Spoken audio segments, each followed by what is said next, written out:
Okay, we can wave. We're up for YouTube, Kate. So you can wave at YouTube. We're not up for the Hi. podcast yet. Hi, YouTube. So this is the pre-show. It's unedited. So if we make any mistakes and people can sort of see, I still am hitting a little highs. So I'm going to drop mine down just a little bit here. That's scary though. We're using call recorder for those out here listening in podcast world. And call recorder it's not a science, it's an art, I think. So about 2 seconds of silence and we'll go right into the podcast. Okay. Welcome to Podcasters, but this is going to be a unique show. It's also for timelines. And today we have a special guest, which is Kate Erickson. Kate is the creator, engager, and implementer over at EntrepreneurOnFire, a 7-day-a-week podcast that interviews today's most inspiring and successful entrepreneurs. Kate is the host of Kate's Take and the Entrepreneur on Fire, which is the Entrepreneur on Fire audio blog. I'm also in your course, which is the Fire Path. I signed up on your course. That was the first course I've ever signed up on online, for what it's worth, in this world of online courses. Wow, that's worth a ton, Bill. Thank you. So I jumped on it right away. I wanted to see how you guys all put it together, and I enjoyed it. And I know you're still evolving with that course because you add new content and new things. So it's fun to have that. And it's for life, right? Yes, you got it. Lifetime. So that's enough of that. So let's go on to Kate. And this show is all about you. So we're going to mix it. I've never done this. There's going to be a timeline and this new show I have, which is called Podcaster. So you fit for both. But you do have an interesting timeline. And the way I got this idea for timeline is I just went into your search, which I love your search on your page, which is eofire.com, or we could say Entrepreneur on Fire. By the way, I think everyone has learned to spell entrepreneur because of your show. I know. I've just learned to spell it in the last 3 years. Right. I remember when John used to ask people to spell entrepreneur. I thought it was hysterical. Yeah. It's a tough word. Yeah. No one could spell it. So EOFire and your audio blog. So tell us a little bit about yourself and your podcast. That's what this show is about. Okay. Well, my name's Kate. Like you said, thank you for the intro. I grew up here in San Diego, California, which is where I'm standing right now in my apartment here on Sail Bay, which is amazing. My parents live down the street. I'm very close with my family. My sister's down the street as well. Very lucky to be close to them. I grew up a very amazing background, life. Support of my family has been incredible. I was very corporate minded for a very long time. When I was 15 and a half and could get my working license, I was right there, in a big company, working at a roller coaster company, actually, here in San Diego, and kind of made my way through college, got my graduate degree, thought that I was set to become a college English professor, which was kind of my dream job. And that didn't work out so well. So I jumped into banking, did a little work in the advertising and marketing world, which I really, really loved. And luckily found my way here to Entrepreneur on Fire, working with John Lee Dumas. We're both partners in business and in life, which is great fun. And I just launched my podcast about 1 year ago, having so much fun with it. Really, my goal with launching the podcast was not only to start making a connection with our audience, because John started everything, so everybody knew John quite well, but I was very much more behind the scenes. So I didn't really have my voice out there, wasn't really at the forefront, which I liked, honestly. I kind of like being behind the scenes, but I knew that I had a lot of, systems and processes, focus-based implementation steps that I could share. So that's really why I started the podcast, to share that. Very good. And I've listened to your podcast pretty much since day one. It's an audio blog. You actually write out your script first, correct?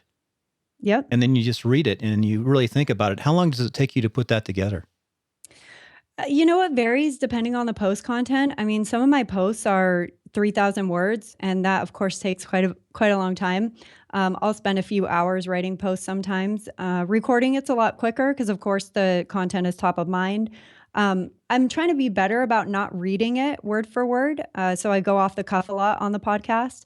Hoping to continue to get better at that, because I've gotten feedback from my listeners that they enjoy it much more when I'm not reading the post.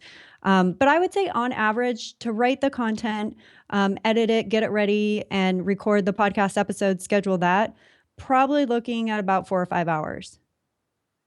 Just to prepare the content, right? Yep, then you record it. Now, have you edited your own show in the past? I know you guys outsource now, I believe.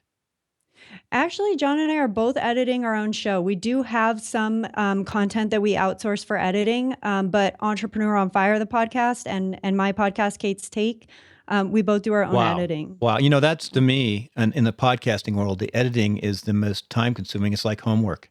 I mean, It seems like the first thing people outsource too. yeah, it's like, so you probably outsource the us or just clean up the basic script, or what? How do you do that? How do you do a little bit of outsourcing and then still edit it yourself? Well, so we actually don't, we don't, the outsourcing that we do would be on like the other podcasts that we have. So John Okay. started a podcast called Quotes on Fire. Uh huh. That's completely outsourced. Wow. The actual editing and all of that. But for Entrepreneur on Fire, John uses short keys in Adobe Audition. Uh huh. So if he's recording and he ever hits a spot where he makes a mistake or his guest makes a mistake, he'll drop a marker. So he's not going through and listening to the Okay. entire episode over again. Um, Great job. I mean, you guys do good. I like your editing. Amazing. Thank you. Thank you. I try to be, I was very particular when I very first started my podcast, which I think is a really good thing in the beginning for people to edit their own show, because I learned very quickly what my quirks were, so to speak. And it's helped me become a much better speaker. It's helped me, really pay attention to the, I don't know, awkward pauses that I have, or maybe how many ums and ahs I'm using. But, Bill, honestly, that we're human. So I don't try and edit out every single or ah or like or anything like that. If there's a big mistake that I make, I actually pause so that when I'm looking at the waveform, I can see that big chunk where there's nothing. And I know that that's where I need to go edit. Oh, very good. That's, I think it'll be a surprise to a lot of people in the podcast world. I know I'm not, I think there's different tiers of podcasters. Like Mark Maron, for example, interviewing the president. That's huge. Right. So there's different tiers out there, but the podcasting world, as you know, is very small. You get to know people quite fast. You know them from listening to them. You know them from going to the meetups. We just bounce into each other. So we get to see each other, listen to each other, especially the ones who actually take it with a passion. Now, in podcasting, we'll sort of finish up on this first section, though, in your background. But on podcasting, what do you think? How many people think do it as a hobby, or some try to make money as a side hustle, or some do it full time? Do you think there's a level in there as you evolve with the craft that you'd recommend to people how they might go about it? And in your groups and the people you're around, what do you find are the types of podcasters who work with you? That's sort of a hard question, sort of a broad question. Yeah, but definitely one that I think a lot of people have on their mind. I mean, I think more and more people are starting podcasts to monetize and to have a marketing arm for their business, which I think is incredibly smart. If you already have a business started, to add a podcast to that for actually some of the reasons that you just mentioned. I mean, you get to know somebody quite quickly when you listen to their voice daily or weekly. You gain credibility and authority through doing that with your audience, trust, likability, all that good stuff that, podcasts are very powerful for that reason. So I think much more people start podcasts for a specific reason pertaining to their business versus hobbyists. That's just been my experience. And the people that tend to come to us to work with us are ones who are looking to have it benefit their business in some way. Very good. So that's a good transition into part 2, in which I want to go into just your equipment and get through that. And then we'll go into part 3, which I really want to spend some time at, which is sort of your 7 core values or your steps. But part 2 now is like the bottom line upfront equipment. We can see you have an ATR 2100, which I started with an ATR 2100. I still like the sound of that. I like it almost equal to the PR40. Yeah, I see you have the Heil there. Yeah, I have both. I met Heil too. And I did a podcast in Laguna Beach on site with a place where Heil had set up everything from, it was really neat. It was a really fancy restaurant and the owner, and I got to meet Heil, which was kind of neat. So I got a Heil after that. I just got one. But anyway, who do you use for media host? Libsyn. You like Libsyn? Have you used anybody else?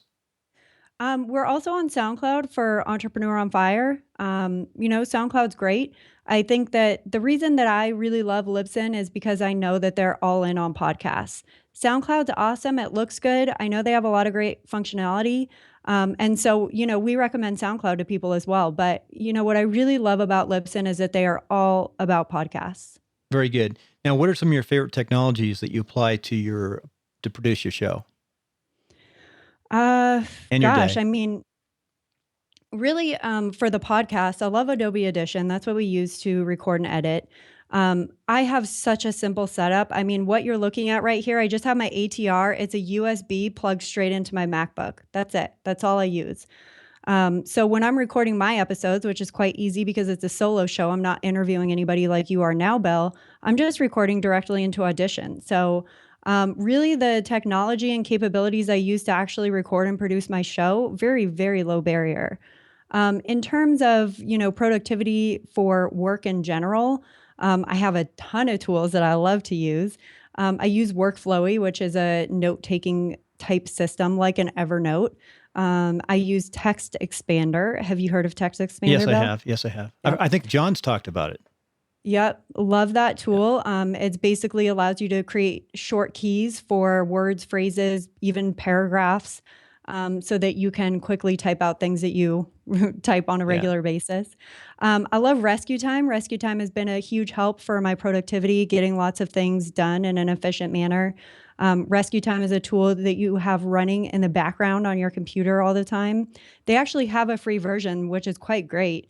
And really what it's going to do is it's going to tell you straight up where you're spending your time, which is very valuable because, in the online space, there's lots of distractions. There's lots of rabbit holes out there.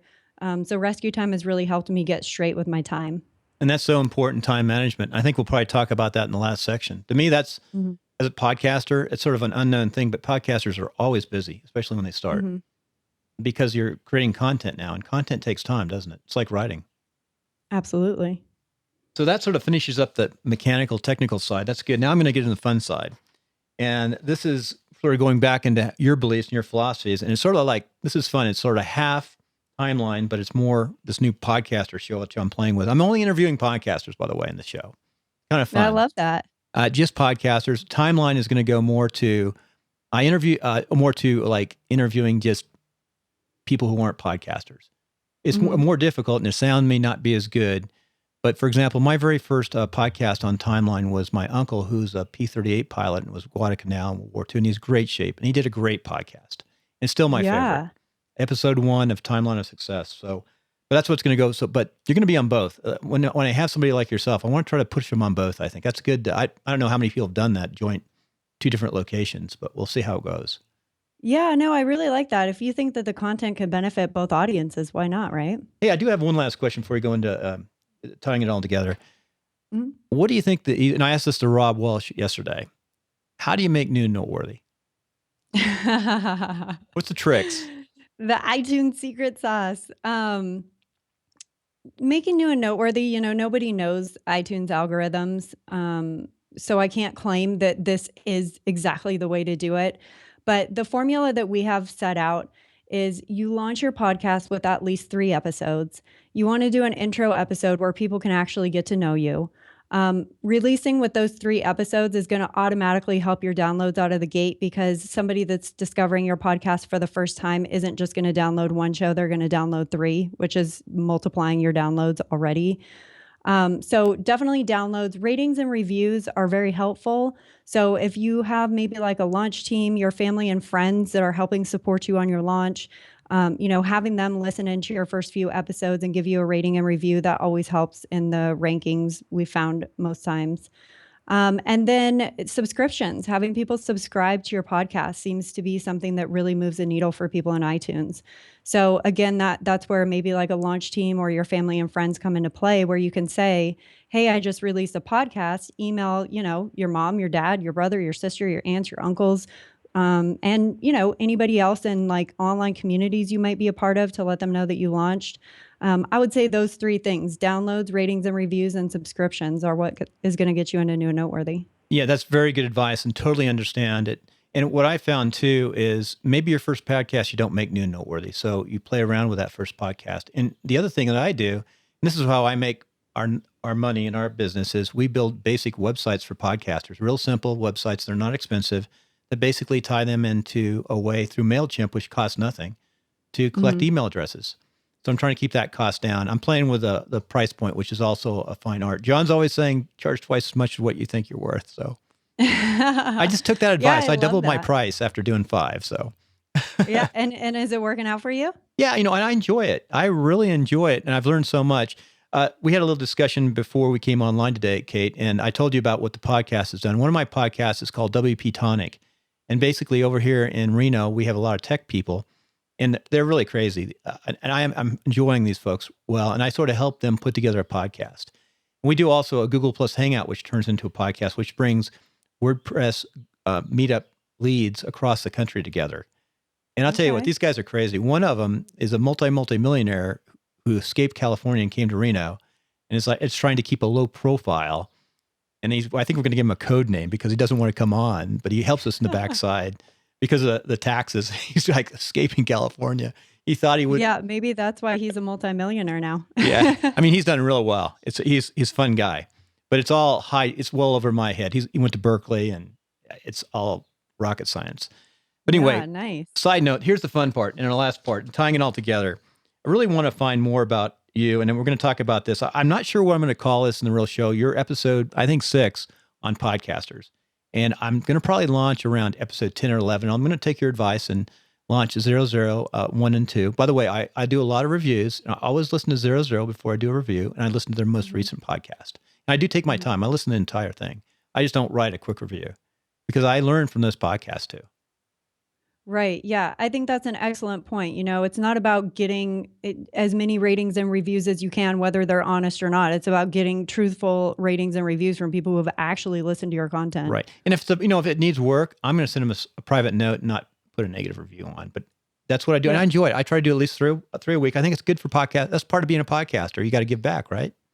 Right. Exactly. So here we go. Now, I don't know if to call them 7 rules or core values or wherever they might be. We'll talk about that at the end. Maybe you can give me some input. But give me your 7 rules to success, the things that you sort of live by or what you do or how you manage your life or business. I'm not sure that life business thing sort of ties into each other, but what are your 7 basic rules? Yeah, actually to your last point, Bill, life and business, I mean, when you're an entrepreneur, they're both kind of one and the same, right? Absolutely. I'm a multi-generation entrepreneur. So it's really, really hard to have a job. Even though my family has all been in the military, but they've come back to a family business for 60 years.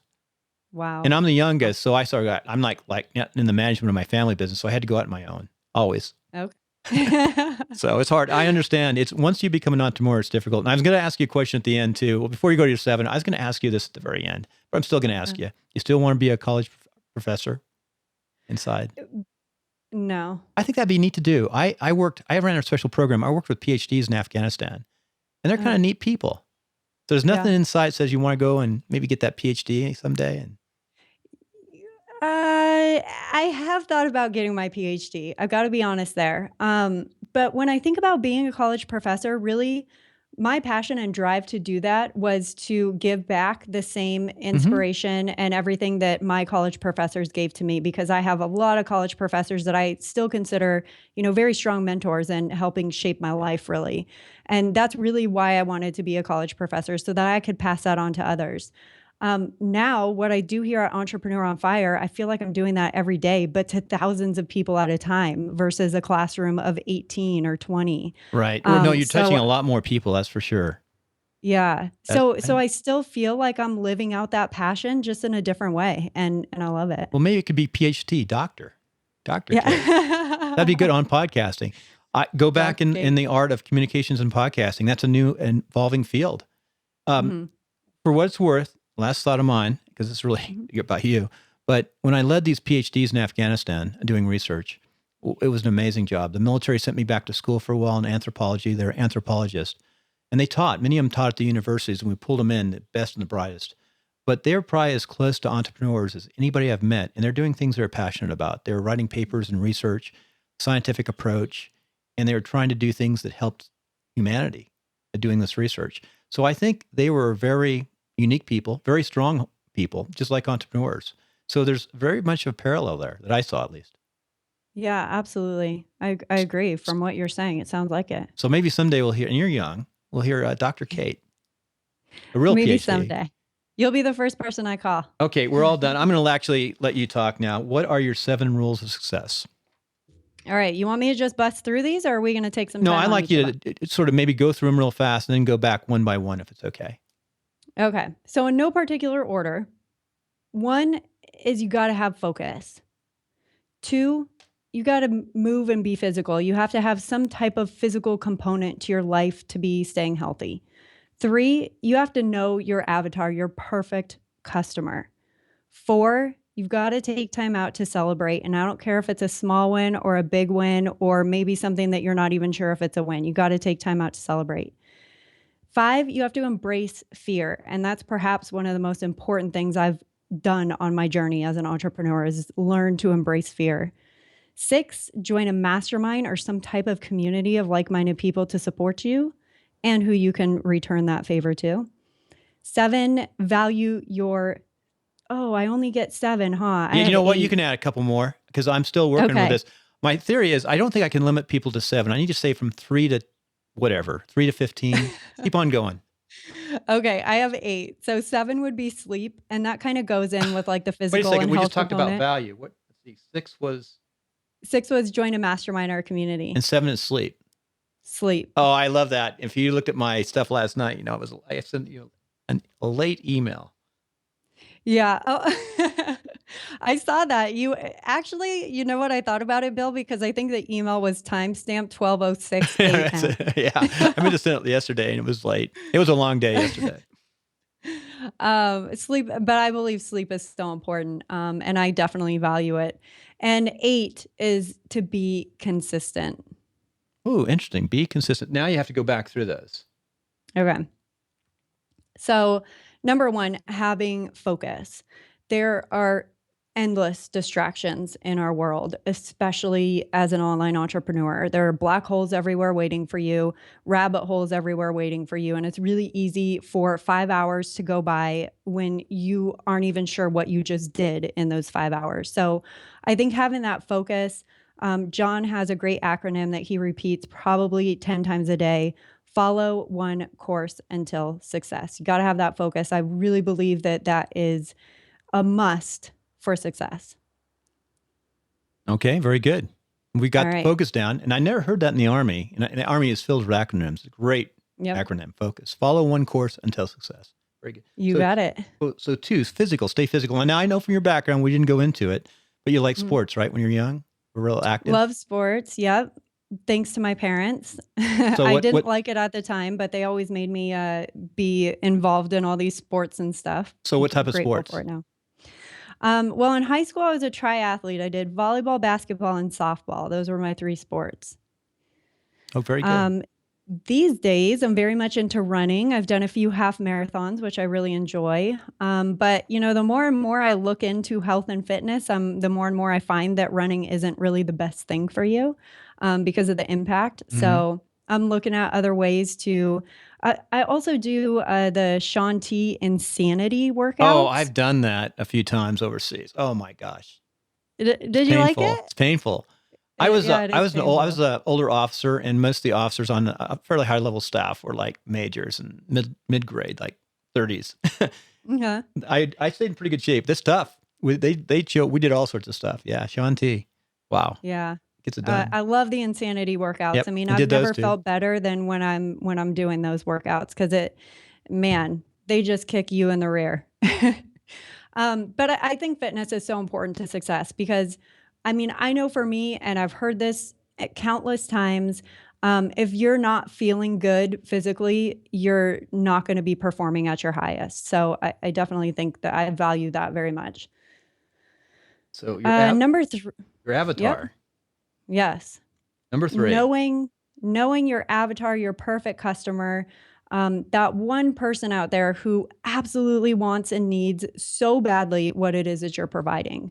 If you don't know who that person is, if you're not talking to that person through everything that you put out, your content, the products and services you're creating, your website, your opt-in giveaways, all of these things need to be speaking to your avatar, or else you're going to have a really, really, really hard time growing an audience. So I think that is so important. So for Kate's take, who is your avatar?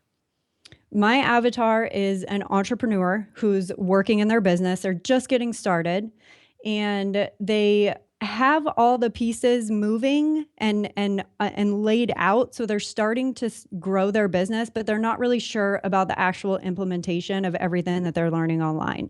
So actually, Josh, who is my avatar, he is looking for a step-by-step to implement all of these things that people are telling him are so important.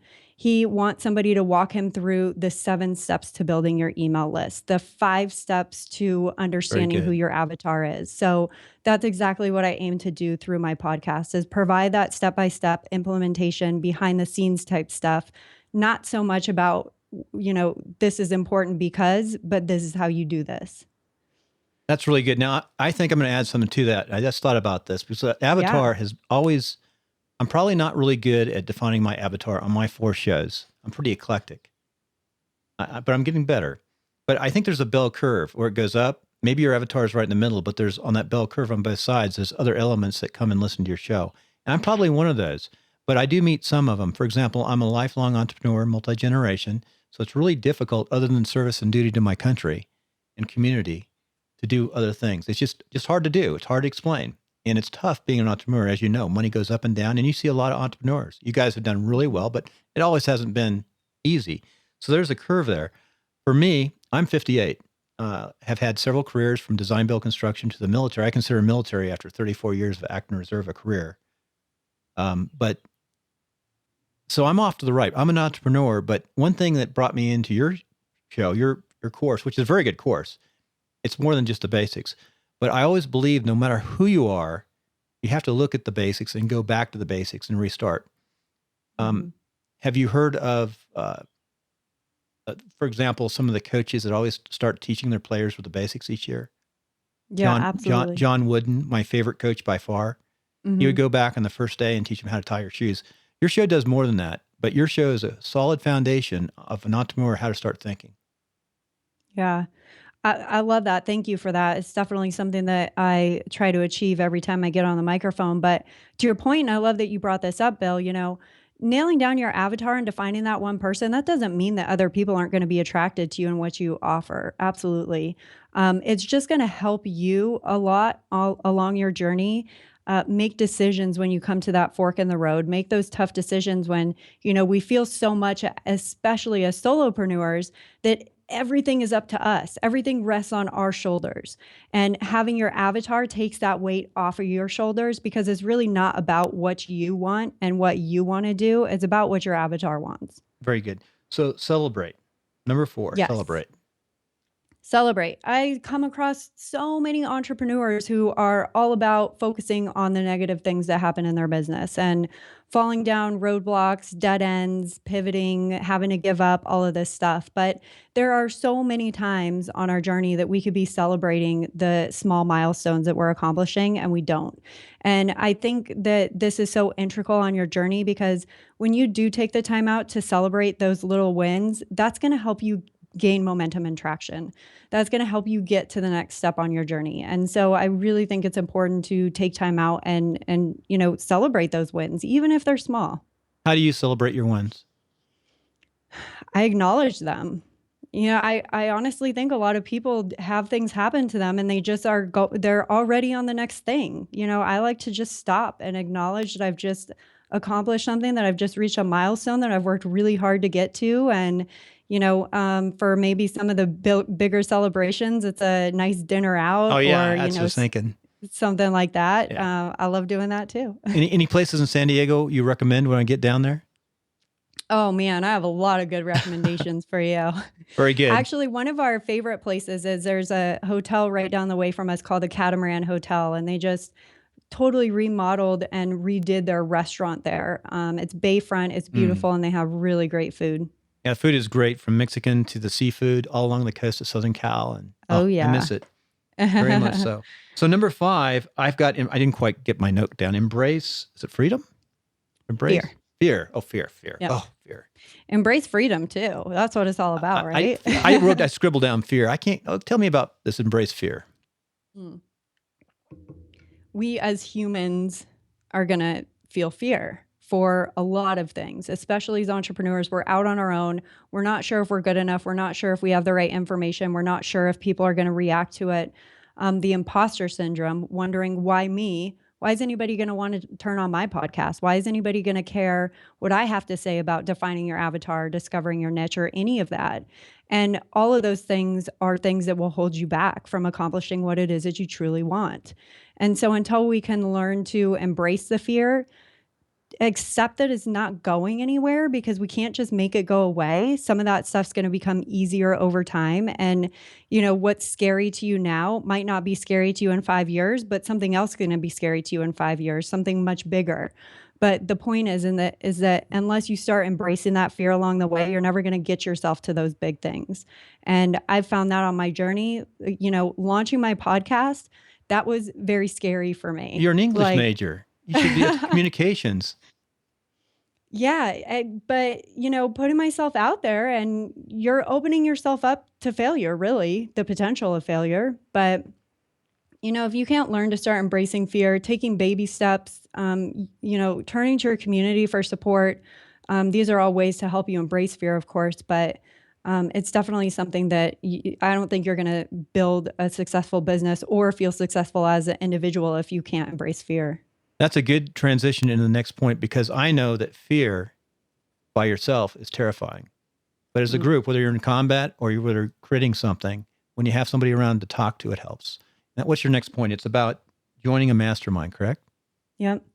Or a community, whatever you want to call it. You can start where you're most comfortable, but a mastermind is a great support system on your journey. When you're feeling like you've hit a roadblock, when you have an idea but you're not really sure about it, you kind of want somebody else's take on it. When you have just launched a product and you're looking for ideas on how to market it, these are all things where a mastermind comes into play. And it's not just the support that you get from that, but the support that you get to provide too. This is definitely a two-way street. Being a part of a community or a mastermind, you're always looking to, you're going to get back what you put in, basically. But the power behind it of being around like-minded people, to your point, Bill, is going to make your journey so much easier. Now, you've just launched a new bonus product, I think. You've got Podcaster's Paradise and you've got Webinar on Fire. Haven't you started matching people up now in small groups or masterminds or accountability systems? How's that going? Absolutely. It's going great. We're continuing to get amazing feedback about it. I really do think it's a huge benefit for people who are joining the program to know that. I think for a lot of people, what stops them is, okay, I understand the importance of a mastermind. I'd love to be surrounded by like-minded people. How do I do that? Where am I supposed to find these people? How do I, enroll them in having me as a partner? We take that all out of the equation. We'll do it for you. Just submit a form. Tell us where you're at on your journey for podcasting or for webinars. Tell us how often you want to meet with someone. Tell us the format that you want to meet in, whether it be on Skype or cell phone or Google Hangouts, and we'll match you up with somebody, and that will get you going. And we've heard some amazing feedback about it. People who have made really tight friendships and, really help them progress on their journey a lot quicker than they would have otherwise. So you have a newbie, an intermediate, and advanced. How do you mix them? Typically, we're not going to put a beginner with an expert, because that's going to really benefit the beginner and really stunt the expert. So that's actually one of the top criteria that we're using to match people. It's definitely beneficial when you're joining a mastermind group. Of course, a lot of entrepreneurs say you always want to be the dumbest person in the room, because if you're the smartest person in the room, you're not advancing. So, we try to match people up who have strengths in different areas, because when you can complement one another, when someone has a strength in something that you're weak in, that's where it's going to benefit you. Okay. Next 7 is sleep. Mm-hmm. Sleep. Do we really have to sleep? I remember my college days. I didn't feel like I had to. If I was getting 4 hours of sleep, then I was good to go. But, I'm in bed by 10 o'clock every night. And if I'm not, that's pretty unusual. And that's what allows me to wake up at 6 o'clock, 6:30 in the morning and feel energized and ready to go. And the more that I learn about the importance of sleep, the older that I get, the more I feel it. And when I don't get a good night's sleep, my next day is pretty much shot. Your productivity probably drops off can't believe it. Yep, I understand. Mm-hmm. Very good. So, and finally, in closing, be consistent, 8? Yep. Be consistent. Be consistent. There's so many different levels to being consistent, and where I think a lot of people go wrong, and this might scare them away, is that they feel like consistency has to be something daily, and it doesn't have to be daily. When I say be consistent, I mean be consistent with your content. So whatever it is that you're producing, figure out what consistency is best for your avatar. Again, everybody's always asking, how often should I publish my podcast? How often should I publish a blog post? How often should I email my list? How often does your avatar want to receive an email? How often do they want to listen to a podcast?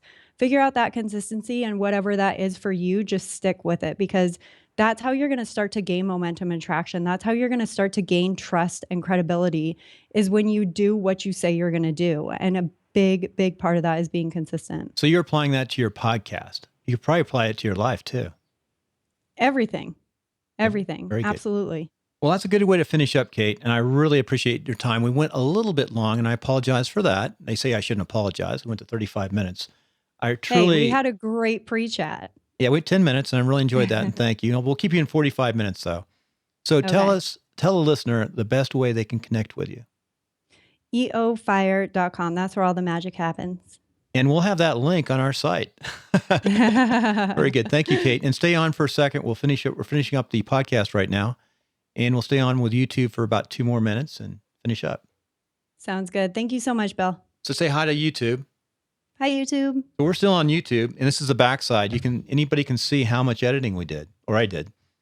Nice. And I was really surprised. You guys actually do your own editing. Wow. I'm impressed. Once you get the system down for it, it's really not that time consuming. John actually, when he batches his interviews, so he does 8 interviews on Tuesdays, 1 hour for each interview. And the interview usually runs maybe about 35 minutes. He's done editing that episode before he starts recording the next one. That's amazing. So once you have the system down, like I said, he drops those markers. It's very easy for him to go back and identify exactly where he needs to edit. It becomes quite simple. I downloaded one of his WAV files and studied it and looked at it. Yeah. And tore it apart and saw the points where he put ticks, markers. Yeah. What'd you think? What are some other things that you noticed? The consistency. I'm trying to figure out the wave, what he applies. I know I use Call Recorder. I was trying to figure out Adobe what processes he goes through. Maybe does he take the sound out? Does he do noise reduction? I do noise reduction. I do multiband compression, which I do it at. I just pull. I have a custom setting, but it really is broadcast, and I pull it down a little bit to -2, and then I level it at -3. That's all I do. Yeah. And why I do it that way is maybe it's not perfect sound, but it allows me to match sound if I have other cuts real fast, so the sound doesn't change. I don't know. How does he do it? Is there a trick? Can you tell me? Well, do you have a podcast template in Audition? Yeah, I do, but I never quite grasped the template. The regular template comes with it. So like all the noise reduction and equalization and all that, he hits that, and he does the -3 as well.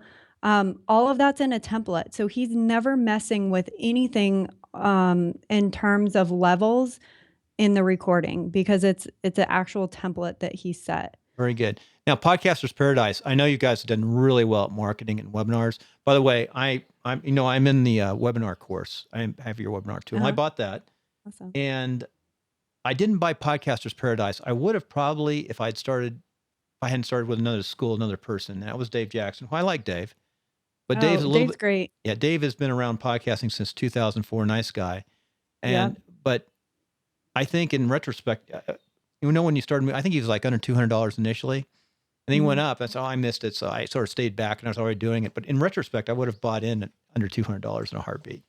Yeah. In a heartbeat. But $197. That was our early bird special. Yeah. I've interviewed people who were in your group who got in early. But yeah, it's good. Well, we'll finish up. Say goodbye to YouTube land. Bye, YouTube. And Kate, when you get to Reno, you and John or yourself or whoever, we'll buy you breakfast at some of the best places to eat in town. I'm a big breakfast guy. I'd love that. I'd really love that. I'd enjoy meeting you in person, and I had a great time chatting with you today. Thank you. Thanks, Kate. Appreciate your time. Okay. Chat soon, Bill. All right. Take care. Bye.